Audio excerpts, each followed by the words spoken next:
Bien, amigas y amigos, estamos de vuelta en No Se Diga Más Radio a través de Rumba 98.5. Pueden seguirnos a través de las redes sociales No Se Diga Más Radio en Instagram, No Se Diga Más RD en Twitter, y también pueden seguir en vivo y en video nuestra interacción en cabina a través de www.rumba985fm.com. Como les habíamos anunciado antes de la pausa, ya está con nosotros Igor Rodríguez, viceministro administrativo de la Presidencia. Viceministro, muy buenas noches, gracias por atender nuestra invitación. Bueno, muchas gracias, Alex, y darle las gracias a Karina y a Norisbel, que la veo que tienen una energía tremenda hoy lunes a esta hora.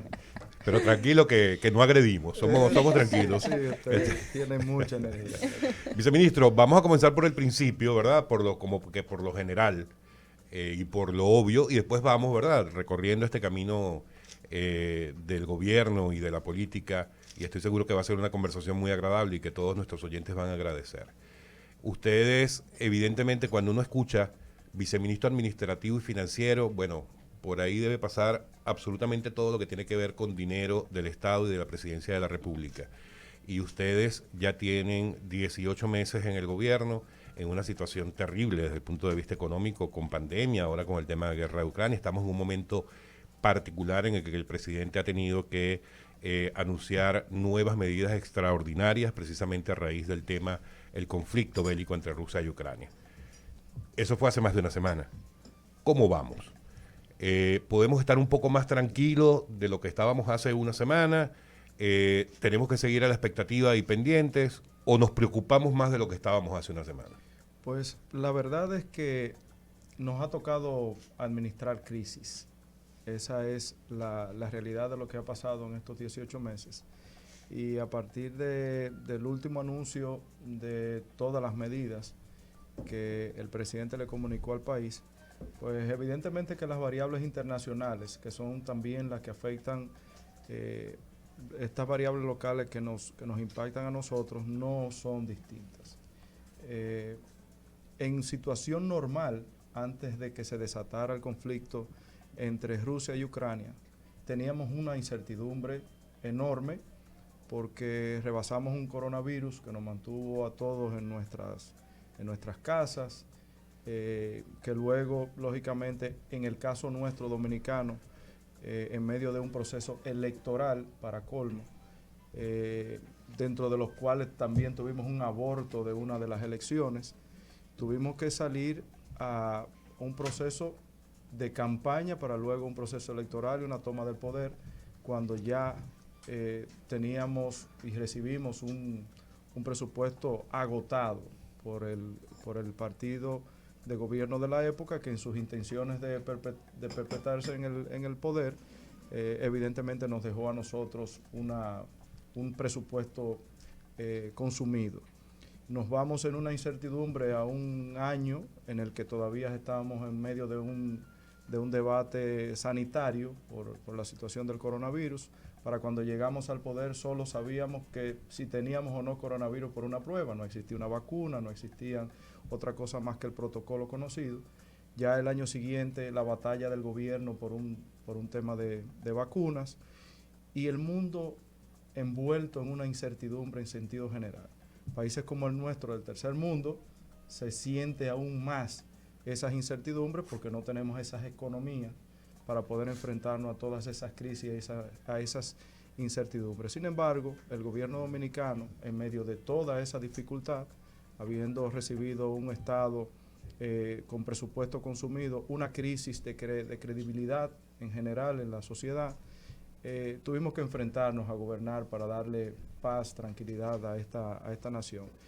Y las incertidumbres no han terminado. Seguimos en un proceso ese año pasado en el que, bueno, llegan las vacunas, el gobierno hace el mayor de los esfuerzos para recuperar la economía del país.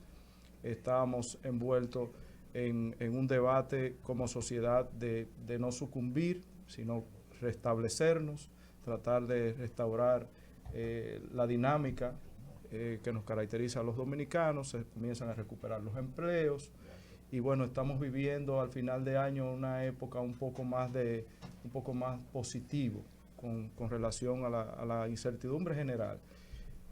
Sin embargo, comenzamos el año, ya hemos recuperado un poco el paso de las cosas, seguimos con, digamos, todas las crisis relacionadas con el efecto de la pandemia, con la especulación, con el tema de los precios, las alzas por elementos que nosotros no dominamos, como por ejemplo tema de fletes, la materia prima en sentido general, y esa incertidumbre que nos llevó a nosotros a comienzo de año a tomar medidas, porque la verdad es que las variables que se manejan o que se manejaban en ese momento como lo son ahora, no eran del dominio del Estado Dominicano. Un barril de petróleo que lo habíamos presupuestado en un monto para cuando comenzamos el año.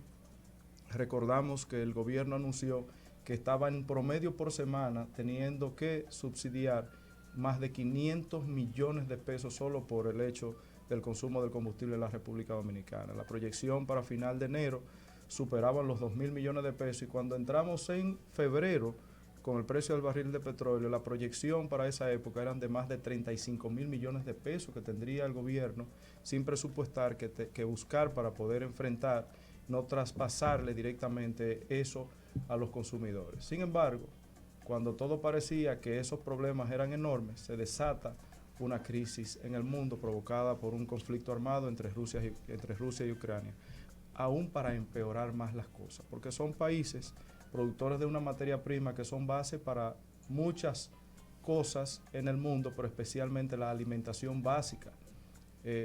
Tú hablas de trigo, de sorgo, hablas de materias primas que son indispensables para especialmente los productos que más se consumen, sobre todo en naciones como la nuestra. Y encima de eso, países que tienen conflictos por petróleo, que son productores o tienen la incidencia económica sobre los que lo producen.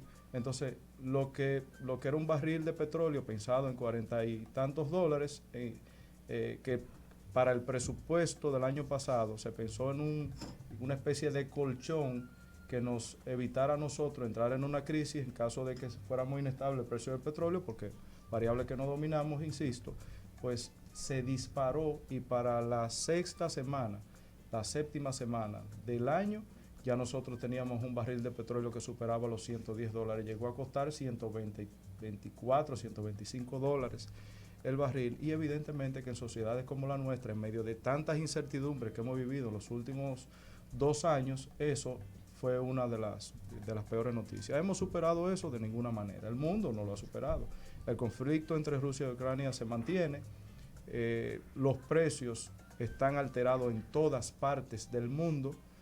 El presidente de la República, su gabinete en sentido general, lo que está tratando es de mitigar el efecto que eso tiene sobre nuestro país, y hemos tenido que administrar una crisis muy severa en todo el sentido de la palabra, y lo peor de todo es que no podemos en el tiempo mirar cuándo eso va a tener una estabilidad. No podemos decir un fin, porque la verdad es que la humanidad no conoce eso, pero sí cuándo podríamos entrar en una especie de normalidad o de estabilidad en algo, porque ahora mismo tú no puedes determinar eso. Un precio de cualquiera de los productos, un precio de cualquiera de los insumos se torna insostenible porque incide mucha variable, oferta, demanda, y encima de eso conflictos en el mundo, en países que son incidentes en eso o que influyen en eso, pues evidentemente que nos pone a nosotros como país de tercer mundo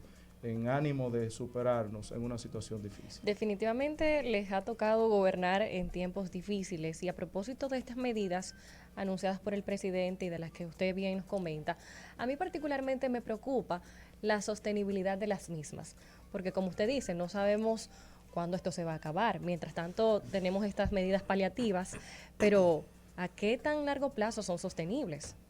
Pues el presidente ha hablado de medidas y ha hablado de periodo de tiempo de cada medida, y eso es importante. Y también es importante que nosotros, los dominicanos en sentido general, tomemos conciencia del momento en el que vivimos. Si tenemos una situación como esta, no podemos dejarle todo el trabajo al Estado Dominicano, no podemos dejarle toda la responsabilidad al Estado Dominicano, porque creo que ya como familia en general todos tenemos la intención de normalizar un poco nuestras vidas. Venimos de un encierro, tenemos una incertidumbre económica, mucha gente perdió sus empleos. Es es una combinación de malestares que nos ha estado afectando, no solo a nosotros, pero bueno, hablamos de nuestra experiencia.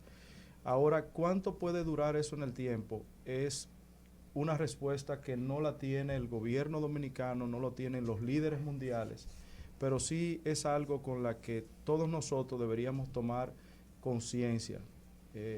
Lamentablemente en esta situación no podemos todos los dominicanos tener el hábito del dispendio. Es algo que debemos no solamente verlo en el Estado, debemos verlo como familia, debemos verlo como ciudadanos. Y eso de alguna manera, en general, todo contribuiría a que eso pase. Ya como Estado, el presidente ha hablado de periodos de tiempo para medidas tomadas. Efectivamente, en su momento, cuando esos tiempos estén por cumplirse, evidentemente que de mantenerse las variables que tenemos, el presidente tendrá que asumir otras medidas para evitar eso. Sin duda que el presidente de la República ha tenido la mayor de las intenciones para que los dominicanos, la familia dominicana que ya ha sido golpeada con todas estas incertidumbres y crisis, la pase de una mejor manera. Viceministro, el 99% de la gente, del común de la gente, no tiene ni idea de qué significa un precio del petróleo alto, qué significa que es el conflicto, o sea, no tiene mucha idea de ese tema, o no tenemos la gran mayoría de los dominicanos. ¿Cómo puede estar seguro un dominicano X, un dominicano cualquiera, que las medidas son las correctas? O sea, ¿cómo convencen ustedes, cómo nos convencen de que esas medidas nos llevan por el camino correcto? La realidad es lo que le da la respuesta a la gente. Cuando el presidente de la República te dice que en el Instituto de Estabilización de Precios vamos a tener programas que aborden el que tú puedas acceder a una cantidad de productos a un precio que sea asequible y la familia accede a ellos y ve en eso una solución para paliar una situación de alimentación, pues evidentemente ahí está contenida la mejor de las explicaciones, porque si te pones a disertar sobre lo que impacta el precio del petróleo y lo llevas a cifra, y esa cifra, no, el pueblo definitivamente lo que prefiere es que eso se traduzca en su economía familiar. Ese es el objetivo final de todo esto, que los productores se sientan apoyados en el presidente para seguir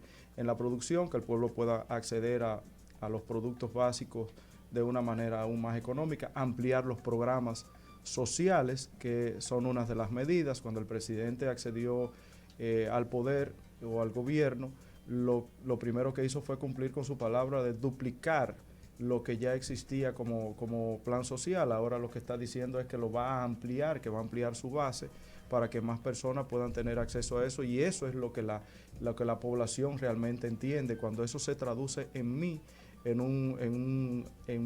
una economía, o se traduce en mí en un acceso que yo necesito para que no me impacte tanto lo que está pasando en la economía. Sabemos que es difícil entender por qué el subsidio.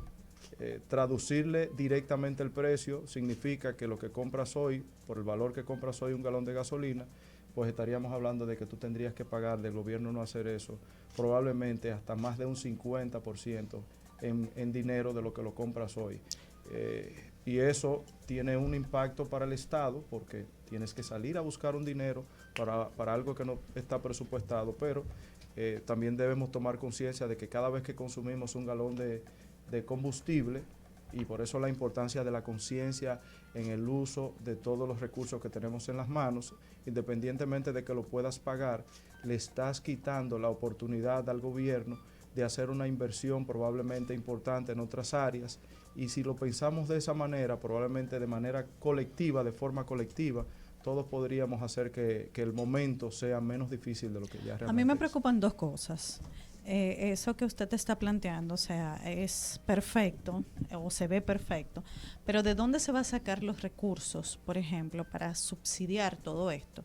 Y la clase media, que al final del día yo entiendo que es una de las que más fuerte carga con todo, ¿cómo va a ser ayudada o beneficiada por el gobierno? Bueno, ¿cómo el gobierno logra las cosas? Tiene que hacerlo con sacrificio. Todos en el Estado, cada vez que vamos a tomar una decisión, en lo primero que debemos pensar es en qué tan eficiente es la inversión que estamos haciendo, el uso de los recursos que estamos haciendo y las restricciones que estamos tomando para que se generen los ahorros que eviten que tú tengas que buscar tanto dinero adicional al presupuesto que tienes. Si con el presupuesto que tienes puedes hacer una redistribución de los esfuerzos del gobierno y las decisiones que se toman, pues mucho mejor. Yo con agrado en estos 18 meses he visto a un presidente de la República hacer una distribución de los recursos del Estado de una forma que en lo personal me parece genial, porque él trata de darle a todos algo, y eso es importante para que se sienta en todo el país el efecto de la mano amiga del gobierno a través de una inversión que sea probablemente un orden de prioridad de quien la está solicitando.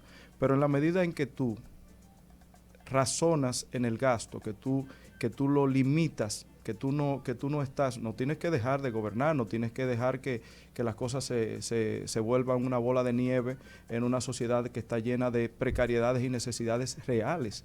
Pero sí tú puedes, ese mismo presupuesto, hacer una distribución adecuada para que el ahorro que tú tratas de que los demás o las instituciones del Estado logren, se traduzca en evitar tener que buscar más recursos. La clase media, como todas las clases pudientes, todos tenemos que hacer exactamente lo mismo. Nuestros sacrificios, tanto en racionalizando las cosas que nosotros estamos consumiendo, como conscientemente también entender que el gobierno necesita los recursos para poder seguir adelante en la sociedad con todas sus necesidades. Es una especie de distribuir la responsabilidad en el Estado y los ciudadanos para que nosotros podamos seguir adelante en enfrentando esta crisis que nadie quiere. Un presidente que le ha tocado gobernar en crisis, el presidente, les aseguro que no necesita ni quiere tener que gobernar en una crisis, pero es lo que ha tocado. Y eso con responsabilidad hay que enfrentarlo y tomando las medidas que sean necesarias. Dolorosas, porque no estamos diciendo aquí que es agradable que todo eso tenga que pasar, pero tenemos que hacerlo para que todos podamos mantener un Estado en funcionamiento y unas atenciones a las necesidades del pueblo. Viceministro, nos toca hacer una pausa, pero cuando regresemos vamos a continuar conversando sobre esto y también de política. No se diga más. Bien, amigos, estamos de vuelta en No se diga más a través de Rumba 98.5. Seguimos acompañados de Igor Rodríguez, viceministro administrativo de la Presidencia. Viceministro, recientemente, vamos a salir un poco del tema de la crisis, recientemente el presidente de la República estuvo en Argentina, firmó varios acuerdos, cartas de intención con algunos sectores o en algunos sectores. Estos convenios, la verdad es que todavía no hay una concreción, lo que han indicado son acuerdos que inician una conversación entre ambos países, pero en todo caso, ¿qué es lo que se vislumbra particularmente con el firmado en el tema de hidrocarburos? Que yo creo que es el que pudiera ser más relevante para el país. El presidente, que ya lo sabemos con todas las intenciones que ha tenido al acercarse especialmente a otras naciones que viven realidades parecidas a la nuestra, ha tenido la intención de hacer una especie de hermandad con esos gobiernos como una manera de distribuir un poco entre todos las necesidades o la información y la estrategia que pudieran utilizar para sus pueblos. Y este es uno de esos casos, una conversación importante, porque ¿qué afecta a estos pueblos de América? Los afecta el hecho de que cuando los hidrocarburos, el barril del petróleo de los grandes productores, tiene una inestabilidad, lo primero que va a pasar es que le afecta la economía a sus sociedades. Y bueno, la idea de esto es que todos exploren cuál es la mejor manera de enfrentarse a eso y de qué recursos en cada uno de esos países disponen para hacer un intercambio de ideas, para no ser concreto en lo que ellos están planteando, porque oportunamente le comunicarán a sus pueblos de qué se trata puntualmente cada uno de esos acuerdos, pero básicamente de lo que se trata es de revisar cuáles recursos nosotros tenemos como nación, me refiero a todos los que se sientan en la mesa, y de qué forma nosotros entre todos podemos ayudarnos para mitigar un poco a nuestros pueblos las necesidades que tienen, porque no inciden. Si la República Dominicana dejara de comprar, por decirle algo, un ejemplo, el petróleo, que no va a pasar, pero si dejara de hacerlo, eso necesariamente no va a incidir en lo que pasa en general con el precio del barril de petróleo, porque otros tendrán necesidades, tendrán los recursos y simplemente lo tomarán.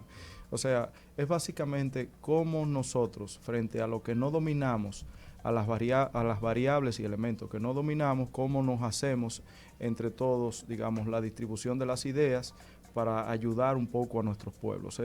Eso está pasando con esto de este viaje y ha estado pasando con los otros intercambios que ha hecho con otros países hermanos.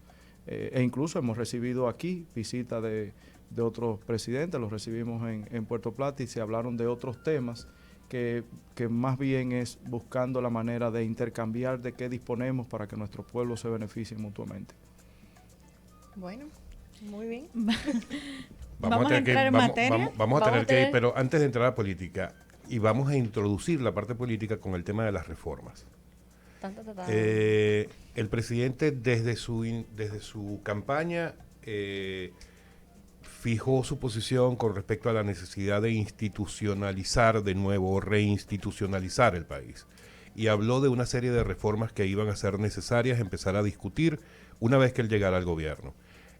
Hace poco hizo un planteamiento de 12 reformas, bueno, ya hace, no tampoco, ya hace algunos meses planteó originalmente 12 reformas y las llevó al Consejo Económico y Social, al CES. Entre esas reformas estaba la propuesta de reforma constitucional. Y todos sabemos que recientemente, cuando se activó la discusión sobre el tema de reforma constitucional, los partidos de la oposición, PRD, Fuerza del Pueblo y PLD, se pararon de la mesa y dijeron que no era el momento, que aquí había cosas más importantes que hacer, como el precio de los productos de la canasta básica, etcétera, etcétera. Eso se paró allí. El presidente dijo, bueno, está bien, no lo tratamos en este momento, hay futuro para ese proyecto. ¿Qué está ocurriendo en este momento? ¿El presidente se va a dejar vencer por la oposición en este caso? Los que conocemos el actuar del presidente de la República sabemos que él no es un hombre de vencerse en los temas que son importantes para el país.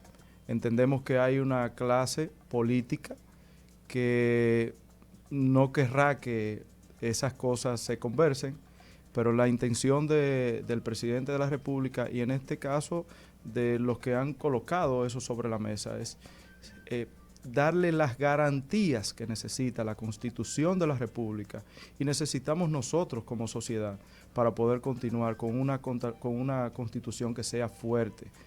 El tema es que probablemente quienes se están parando de la mesa, que deberían volver a sentarse en ella para que le demuestren al pueblo lo contrario, lo están haciendo en función de la experiencia que ellos quisieron administrarle a la Constitución de la República, que no es este caso. Nosotros los dominicanos necesitamos una Constitución que le garantice al Estado sus derechos, al ciudadano le garantice sus derechos, no una Constitución que la podamos estar tocando porque me conviene un tema determinado. Han tomado muchas cosas, muchos elementos como ejemplo de lo que ellos entienden que podría ser, pero a nadie le consta. Lo que se quiere es tener una Constitución de la República que sea absolutamente blindada, respetada, que no sea un instrumento para tocarlo cuando me convenga. Y dentro de todas las cosas está el tener una justicia lo suficientemente independiente dentro de todo el proceso para que nosotros nos evitemos el que está en el turno tome las decisiones en sus manos. Necesitamos un Estado fuerte, con verdaderas instituciones. Entonces debe todo el mundo volver a la mesa de la conversación. Eso es lo que caracteriza al mundo libre, eso es lo que caracteriza a una democracia, que todos los que representan diferentes intereses se sienten. Y dejemos de ver fantasmas, que nos sentemos realmente a conversar de qué es lo que nos conviene a nosotros como Constitución. Pero mira, en ese mismo tenor, yo tengo una pregunta que me parece idónea en este momento, porque justamente hace aproximadamente 2 años, 2 años, no 3 años, cuando Danilo Medina quería hacer aquella reforma, el presidente Luis Abinader, el expresidente Leonel Fernández y todos se opusieron tajantemente a que en ese momento se modificara la Constitución. ¿Por qué en aquel momento era malo y en este momento es bueno? Pues no necesariamente porque fuera malo o bueno, sino por el momento en el que nosotros estábamos como sociedad. No se interpreta igual hoy revisar una constitución con todos los elementos sentados sobre una mesa discutiendo sobre ella sin que nadie se imponga o con una agenda separada, sin mirar fantasmas, a un momento en el que nosotros todos estábamos claros de que había una segunda agenda. Y eso en ese momento, en esa época, era lo que se respiraba. Hay un momento hoy en el que los dominicanos hemos pasado por muchas dificultades que la hemos hablado ya, y lo que necesitamos es una paz institucional como nación para que nosotros podamos seguir adelante. Se han mencionado muchos factores que van a tocar la parte electoral, y esos elementos, la verdad es que no nos unen. Viceministro, el otro día conversamos con José Dantes a propósito de este tema de la reforma, y él mencionaba que desde el PLD no estaban de acuerdo precisamente porque no era el momento. Este contexto que ustedes quieren utilizar con esta crisis económica y esta crisis que hay a nivel internacional. Entonces, el momento me parece que no es nunca.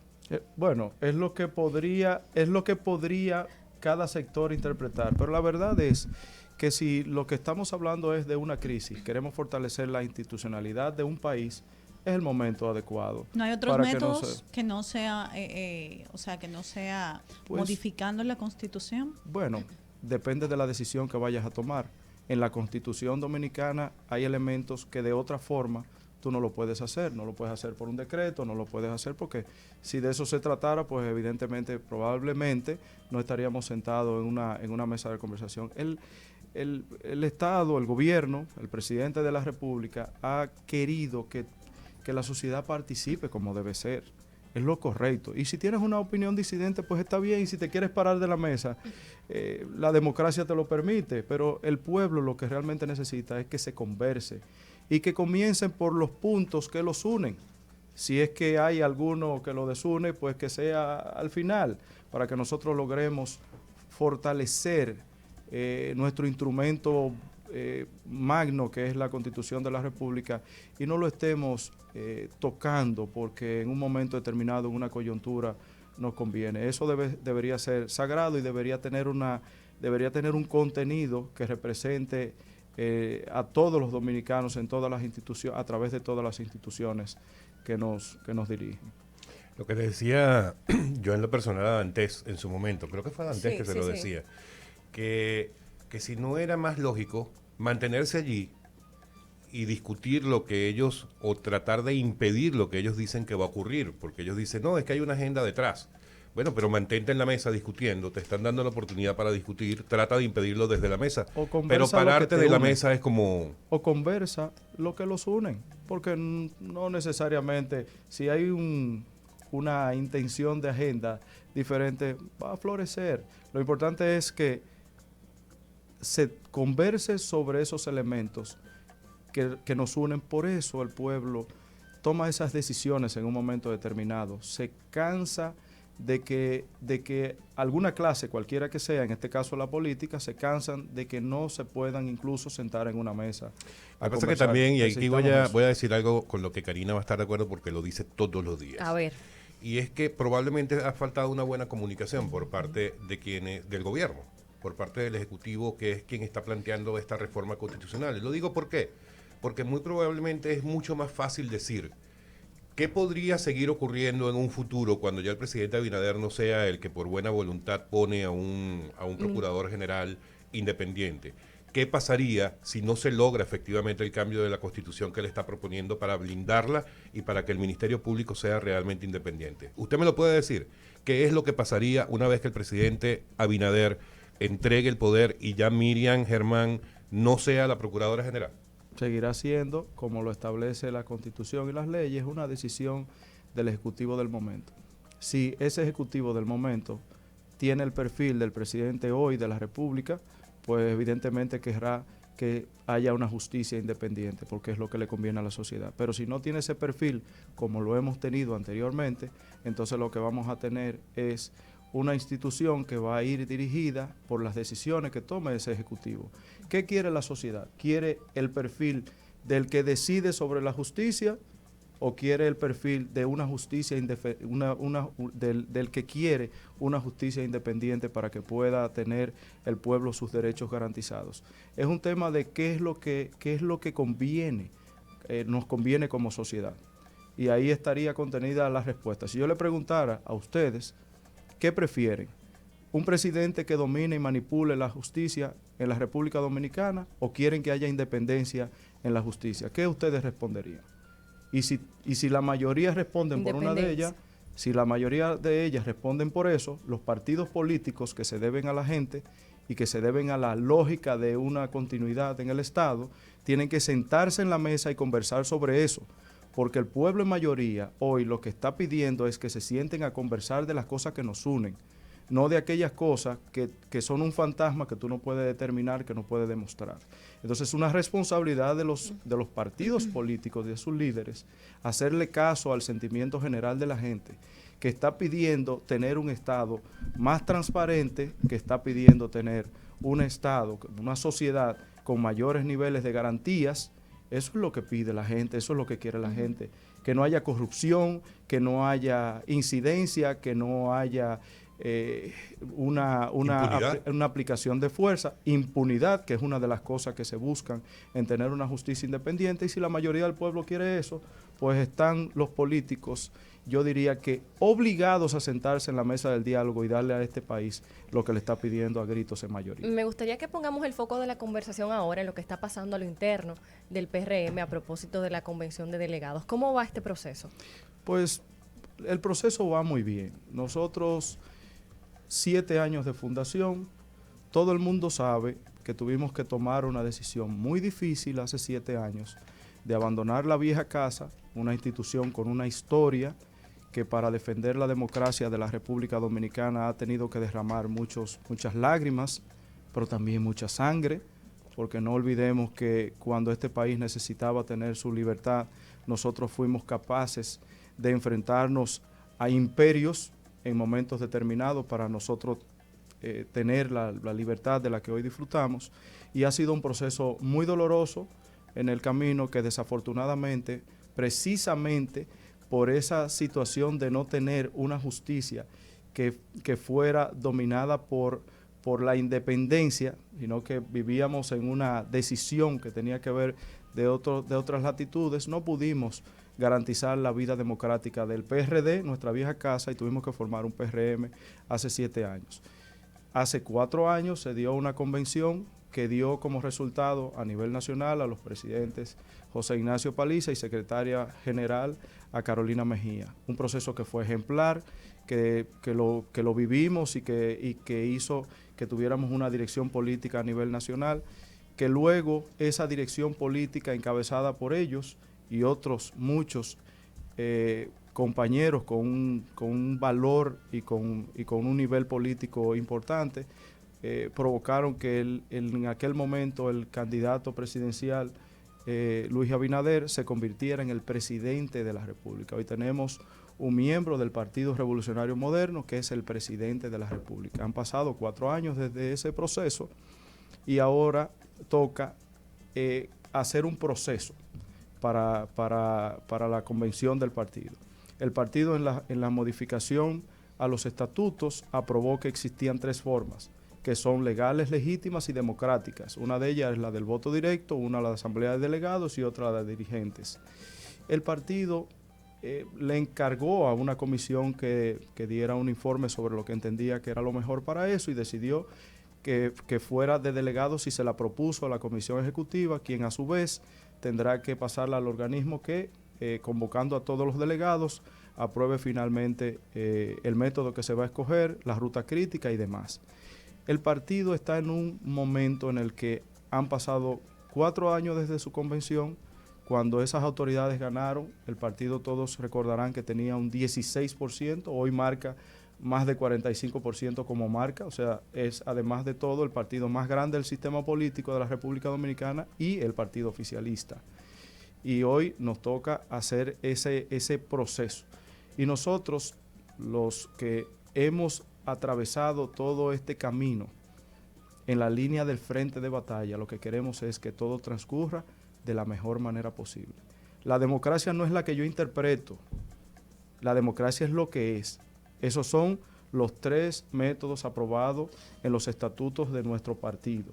Se escogió uno y ese es el que vamos a utilizar para nosotros hacer una convención del partido en las fechas que decida el partido, y queremos que eso suceda bien, porque necesitamos un partido tranquilo para que el presidente pueda navegar tranquilo en este recorrido de tanta inestabilidad externa que lo afecta, y que de ninguna manera podrá ser un elemento que pueda generar alguna distracción. Nosotros estamos haciendo todo el esfuerzo para que las cosas pasen bien, dándole toda la información a todos los compañeros y a todas las compañeras del partido a nivel nacional para que entiendan la importancia de mantener la unidad partidaria. Esa unidad partidaria, ese esfuerzo, ese sacrificio fue lo que nos trajo aquí, al lugar en donde estamos hoy.